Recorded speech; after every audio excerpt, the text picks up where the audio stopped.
Quand on s'est retrouvés, notamment au Fêtes de Brest, parce que Brest 2000 c'était énorme, j'ai découvert quelque chose de spectaculaire.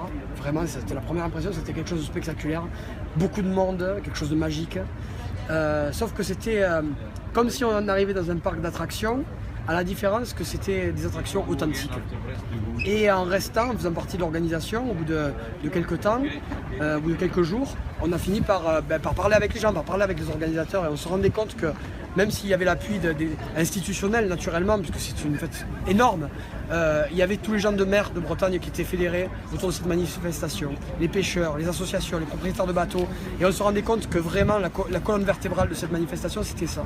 Ce qui était incroyable pour nous, qui n'avions jamais connu ça de par chez nous, c'était comment organiser une fête aussi spectaculaire, aussi exceptionnelle, en reposant sur les gens du cru.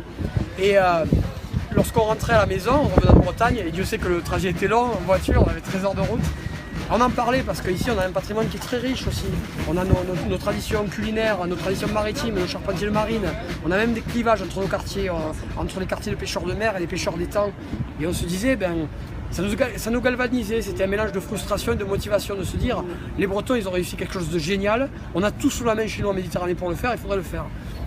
Et donc beaucoup de gens trouvaient que c'était bien parce que c'était situé géographiquement au cœur du golfe du Lion, c'est-à-dire entre Marseille et Barcelone, un port en eau profonde, un port singulier avec ses joutes, avec son port de pêche, etc. Et donc au bout de presque 10 ans, on parlait avec les pêcheurs, on parlait avec les copains, on parlait avec les jouteurs, on s'est jeté à l'eau, entre guillemets, on a créé Escale 7 2010.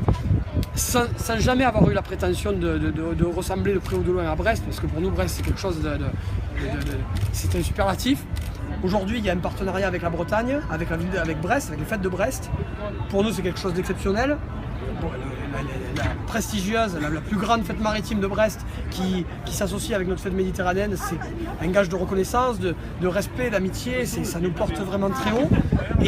Et en même temps, voilà, c'est aussi construit autour de cette histoire et de ces valeurs.